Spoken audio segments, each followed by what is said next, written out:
Dossier on Dumetrius.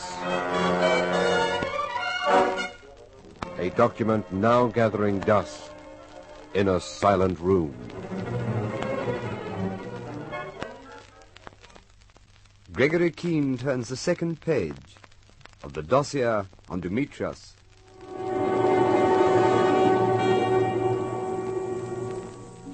That first day, when this affair of Dumetrius began, an American plane left Tempelhof Aerodrome in Berlin for London. It was carrying, so we thought, a major of intelligence named Scammell, a fellow who had some special information for us about a racket involving forged papers and the DP camps and so on. Well, the plane left Tempelhof all right, but Scammell wasn't on it. They found his body under some rubble near the Orgartenstrasse in Berlin. And the man who'd killed him had taken his papers, boarded the plane in his stead, walked calmly through the movement control on his arrival at Northolt, and disappeared. But there were other passengers on the plane. There was a fellow called Ridgway, a very beautiful girl named Hetty Bergner, and Godowsky, an American pilot. And all of them had seen the man who was passing himself off as Carl Scammell. Well, things began to move when the plane arrived in London. Godowsky was booked in at a hotel in Knightsbridge, and by this time, by the way, he'd scraped up an acquaintance with his fellow passenger, Peter Ridgway. They found a cab and headed for Knightsbridge. Okay, cabby, Bailey's Hotel in Knightsbridge, and you can step on it. If this here hackney don't come apart at the seams.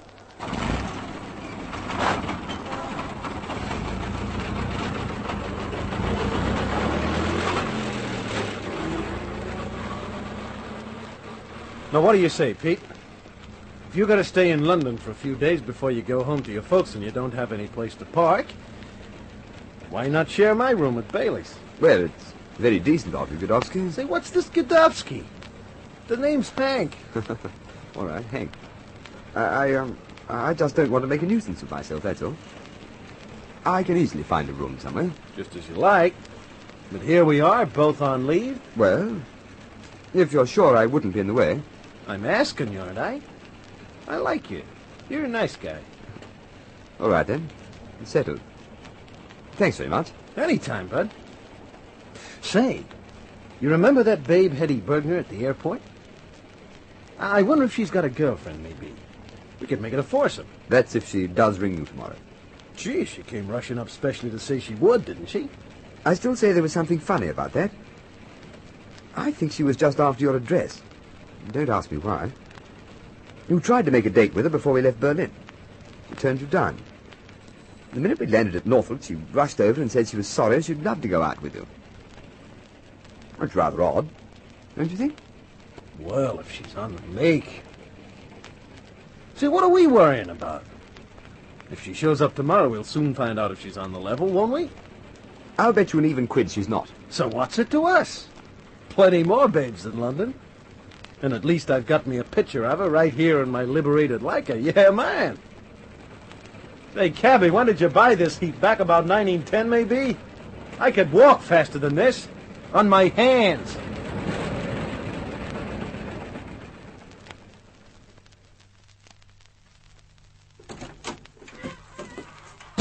Okay, boy, just drop the bags anyplace. Say, Pete, this Bailey's Hotel isn't half bad. Here you are, kiddo. Beat it downstairs and bring up some soda, huh? Yes, sir. Thanks, sir. I grabbed me some scotch at the PX before we left Berlin. What do you say we open her up? There's nothing I'd like better, old boy. Go right ahead. Excuse me, sir. Just wanted to see if you've got everything. Lieutenant Godowsky, isn't it? Room 26. That's right, honey. Come right in. How's about joining us in a little drink? Oh, no, sir, I couldn't do that. Wouldn't be proper like me being a housemaid.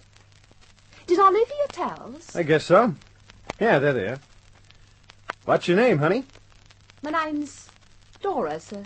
Well, this guy here is Captain Ridgway. We'll be sharing the room 2-3 days, maybe longer. I hope you told them downstairs, sir. Relax, baby. We fixed it. Will that be all, sir? Would you like me to unpack your things? We're going to freshen up some and change, and then we'll be out for the night. You can come back and straighten up later if you want, honey. Very well, sir. This door gives a bit of a squeak like sometimes. I hope it doesn't trouble you. They're trying to get it fixed. That's okay. Say, Pete, would you look at the time? If we're taking in some joints, I think we better... I wonder what that Jerry camera of yours would be worth, Lieutenant Godowsky. I wonder. Well, Major Keen, I had to shake him up a bit, but I finally got it. Here's the list of passengers. Oh, good man, Kutz. Let's have a look. Yes, there were 5 passengers on the plane altogether, eh?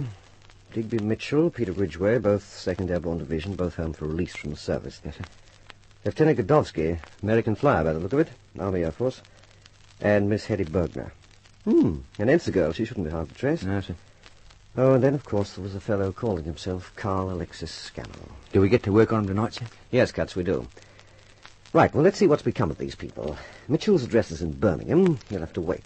Ridgway, home address Bobbin Hill, near Maidstone in Kent. Well, he'll have to wait, too. Miss Bergner, Harrington Gardens, South Kensington. We'll be right after her. Yeah. And Godowsky staying at Bailey's Hotel in Knightsbridge. Good. Well, that's 2 of them right here in London. Should have a description of our man before morning. Which one do we see first, sir? We'll call in at Bailey's first. It's on our way to South Kensington, though I doubt very much if he'll be there. You know the Americans, Kutz. I'll lay a 10-to-1 Godowsky's within 200 yards of Piccadilly Circus right this minute. Well, that's what I'd be, sir, if I was paid the same as those blokes. I'll have the car round to the front in 2 shakes, sir. Right.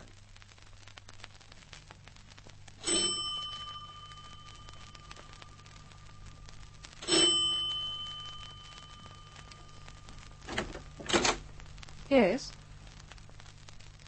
Who are you? What do you want? Are you Miss Hetty Bergner? Yes. I'm very sorry to disturb you at this hour, Miss Bergner, but it's terribly important. My name's Keen. May we come in? Well, yes, I expect so, but what is it?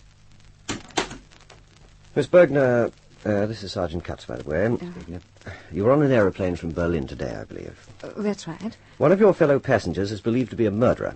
He was wearing the uniform and carrying the papers of a murdered man called Scammell.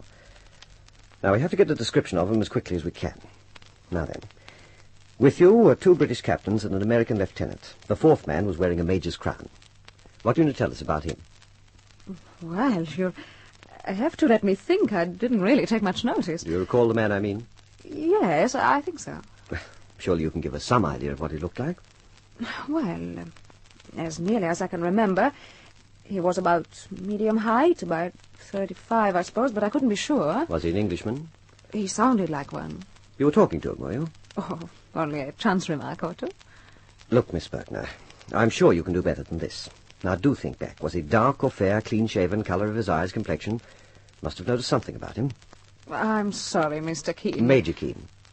In tweeds. Never mind about me, Miss Bergner. Tell us about this fellow on the plane. Oh, I'm sorry, but I'm not terribly observant. I was tired. I'd done a show the night before, and there were parties after it.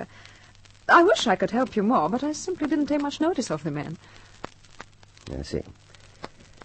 Very well, Miss Bergner, we'll leave it at that for tonight. We'll be getting in touch with you again in the near future, no doubt. If you remember anything you think we should know, ring this number and ask for me. What about the others on the plane? Haven't they been able to help you? Well, 2 we won't be able to get hold of till tomorrow, and the 3rd man, the American, he wasn't at his hotel when we called. Lord knows when he'll get back. Well, good night, Miss Bergner. Next time we'll try to call on you at a reasonable hour. Oh, that's all right, Major Keen. Good night. Oh, they found the body in the Gartenstrasse. They shouldn't have found it for weeks.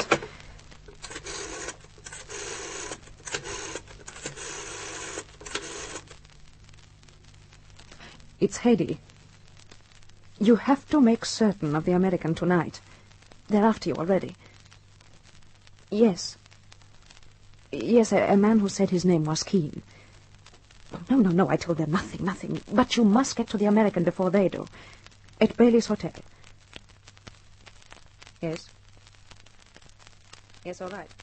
Good night. Shh. It's all right, Dux. Only me, Dora. Got his camera, the Yankee lieutenant's. Ought to be worth £100 at least. And I know just the bloke who'll buy it. Piggy Quinn, the pawnbroker. There was some other stuff, Dux, but the camera's best.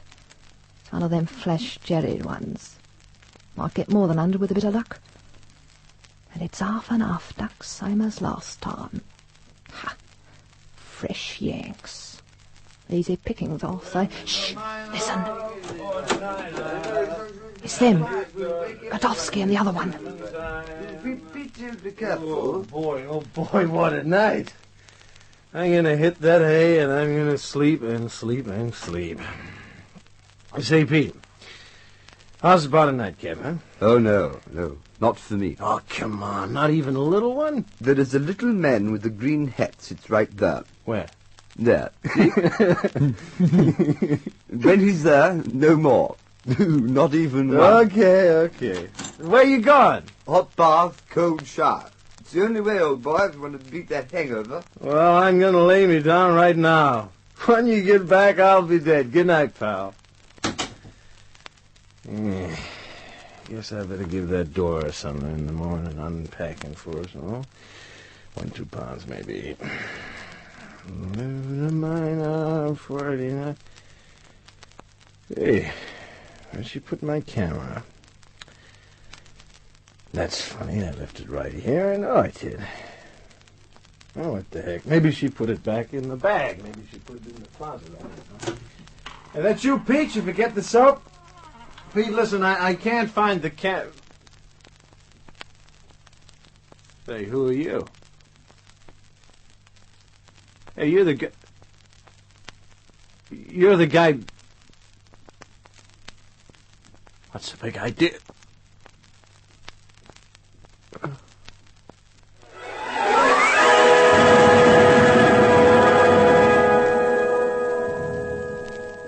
We should have gone straight back to Bailey's hotel and waited that night, Katz and I, but we didn't.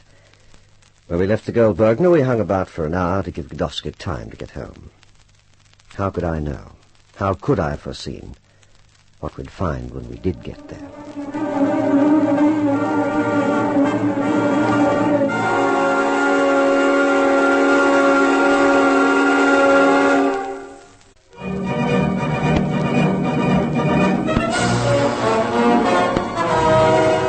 Who was the assailant in Bailey's hotel? Be listening for the next episode in this story of suspense, Dossier on Dumetrius.